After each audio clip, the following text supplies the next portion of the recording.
ಸ್ನೇಹಿತರೆ, ಹೇಗಿದ್ದೀರಾ? ನಮ್ಮ ಚಾನಲ್ ಬಡ್ಡಿಂಗ್ ಯೂಟ್ಯೂಬರ್ಗೆ ಸ್ವಾಗತ ಸುಸ್ವಾಗತ. X-men 97 season 2 episode 3. ಈ ಎಪಿಸೋಡ್ ಪೂರ್ತಿಯಾಗಿ 3000 BC ಈಜಿಪ್ಟಲ್ಲಿ ನಡೆಯುತ್ತೆ. ಆ ಈಜಿಪ್ಟಲ್ಲಿ ಯಾರ್ಯಾರು ಸಿಕ್ಕಾಕೊಂಡಿರ್ತಾರೆ ಅಂದರೆ X Men, Charles Xavier, Magneto, Rogue, Nightcrawler ಮತ್ತು ಬೀಸ್ಟ್ ಆಗಿರ್ತಾರೆ. ಅಲ್ಲಿ ಡೆಸರ್ಟ್ ವಾರಿಯರ್ಸ್ ಗ್ರೂಪ್ ನಾಯಕ ಬಾಲ್ ಅನ್ನೋನು ಪರಿಚಯ ಆಗ್ತಾನೆ. ಆ ಗ್ರೂಪ್ ಅಲ್ಲೇ ಒಬ್ಬನು ಇನ್ನೋಸೆಂಟ್ ಇರ್ತಾನೆ. ಅವನ ಹೆಸರೇ ಸಬಾ-ನೂರ್ ಆಗಿರುತ್ತೆ. ಇವನ್ ಯಾರೋ ಅಲ್ಲ, ಫ್ಯೂಚರ್ ಅಲ್ಲಿ ಆಗೋ ಅಪಾಕಲಿಪ್ಸೆ ಆಗಿರ್ತಾನೆ. ಸೇವಿಯರ್ ಆ ಹುಡುಗನ್ ನೋಡಿ ಜಾಸ್ತಿ ಭಯ ಬೀಳ್ತಾ ಇರ್ತಾನೆ. ಯಾಕಂದ್ರೆ ಮ್ಯಾಗ್ನಿಟೋ ಅವನಿಗೆ ಶಿಕ್ಷಣ ಕೊಡ್ತಾ ಇರ್ತಾನೆ. ಮ್ಯಾಗ್ನಿಟೋ ಪ್ರಕಾರ ಏನಂದ್ರೆ, ಇವಾಗ್ಲೇ ಅವ್ನಿಗೆ ಒಳ್ಳೆ ಬುದ್ಧಿ ಕಲಿಸಿದ್ರೆ ಮುಂದಿನ ಟೈಮ್ ಅಲ್ಲಿ ವಿಲನ್ ಆಗದಿರೋ ತಡಿಬಹುದು ಅನ್ನೋ ತರ ಯೋಚನೆ ಮಾಡ್ತಾ ಇರ್ತಾನೆ. ಫ್ಯೂಚರ್ ನ ಚೇಂಜ್ ಮಾಡಬಹುದು ಅಂತ. ನೆಕ್ಸ್ಟ್ ಸೀನ್ ಅಲ್ಲಿ ರಾಮ್-ತು ಜೊತೆ ಯುದ್ಧ. ಆ ಕಾಲದಲ್ಲಿ ಈಜಿಪ್ಟ್ ದೇಶವನ್ನು ರಾಮ್-ತು ಅನ್ನೋ ಒಬ್ಬ ಕ್ರೂರ ರಾಜ ಆಳ್ತಾ ಇರ್ತಾನೆ. ಆಕ್ಚುಯಲ್ ಆಗಿ ಇವನ್ ಯಾರು ಆಗಿರಲ್ಲ, ಫ್ಯೂಚರ್ ಇಂದ ಬಂದಿರೋ ಕ್ಯಾಂಗ್ ದ ಕಾಂಕರರ್ ಆಗಿರ್ತಾನೆ, ಒಬ್ಬ ವೇರಿಯಂಟ್ ಆಗಿ. ಇವನ ಹತ್ತಿರ ತುಂಬಾ ಅಡ್ವಾನ್ಸ್ ರೋಬೋಟ್ ಇರ್ತವೆ. ಆ ರೋಬೋಟ್ಗಳು ಬಂದು ಡೆಸರ್ಟ್ ವಾರಿಯರ್ಸ್ ಮೇಲೆ ಅಟ್ಯಾಕ್ ಮಾಡ್ತಾ ಇರ್ತವೆ.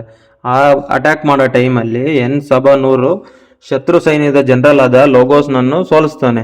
ಆದ್ರೆ ಮ್ಯಾಗ್ನೆಟೋ ಮಾತು ಕೇಳಿ ಅವನನ್ನು ಕೊಲ್ಲದೆ ಬಿಟ್ಬಿಡ್ತಾನೆ.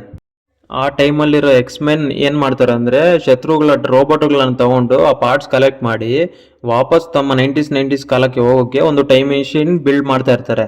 ಇದೇ ಟೈಮಲ್ಲಿ ರಾಮ್-ತು ಹತ್ತಿರ ಇರೋ ಶಕ್ತಿ ಎಲ್ಲ ರಹಸ್ಯ ದೇವಸ್ಥಾನದಲ್ಲಿದೆ ಅಂತ ಝೇವಿಯರ್ ತಿಳ್ಕೊಂತಾನೆ ಟೆಲಿಪಾಥಿಕ್ ಮುಖಾಂತರ. ಇನ್ನು ಮುಂದೆ ಹೋಗಿ ಸತ್ಯ ತಿಳ್ಕೊಳೋಕೆ ಟ್ರೈ ಮಾಡಿದಾಗ ಅಲ್ಲಿಂದ ಒಂದು ತುಂಬಾ ಧ್ವನಿ ಬರುತ್ತೆ ಸ್ಕೇರಿಯಾಗಿ. ಅದು ಯಾವ ತರ ಅಂದ್ರೆ, ದ ಎಂಡ್ ಇಸ್ ಕಮಿಂಗ್ ಅಂತ ಬರ್ತಾ ಇರುತ್ತೆ, ವಾರ್ನಿಂಗ್ ಕೊಡೋ ತರ.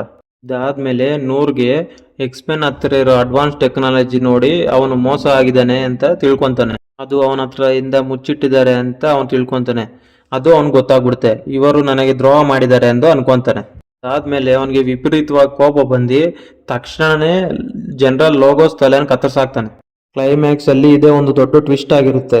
ಅದೇ ಟೈಮ್ ಅಲ್ಲಿ ಫ್ಯೂಚರ್ ಇಂದ ಹುಡ್ಕೊಂಬಂದ ಬಿಷಪ್ ಎಂಟ್ರಿ ಕೊಡ್ತಾನೆ. ಎಲ್ಲರಿಗೂ ವಾಪಸ್ ಹೋಗೋಕೆ 90sಗೆ ಟೈಮ್ ಟ್ರಾವೆಲ್ ಡಿವೈಸಸ್ ಕೊಡ್ತಾನೆ. ಅಷ್ಟರಲ್ಲಿ ರಾಜ ಏನ್ ಮಾಡ್ತಾನಂದ್ರೆ, ರಾಮ್-ತು ತನ್ನ ಹತ್ರ ಸ್ಪೇಸ್ ಶಿಪ್ ತಗೊಂಡು ಅದ್ರಲ್ಲಿಂದ ಒಂದು ದೊಡ್ಡದಾಗಿ ಬ್ಲಾಸ್ಟ್ ಮಾಡ್ತಾನೆ. ಎಕ್ಸ್-ಮೆನ್ ಇರೋ ಜಾಗದಲ್ಲಿ ಎಕ್ಸ್ಪ್ಲೋಷನ್ ಮಾಡ್ತಾನೆ.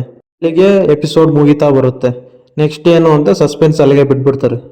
ಇಷ್ಟೇ ಇವತ್ತಿಗೆ. ನಿಮಗೆ ಇಷ್ಟ ಆಯಿತು ಅನ್ಕೊಳ್ತೀನಿ. ಇಂಥ ವಿಡಿಯೋಸ್ ಇನ್ನೂ ಬೇಕು ಅಂದರೆ please subscribe for more videos to budding YouTuber.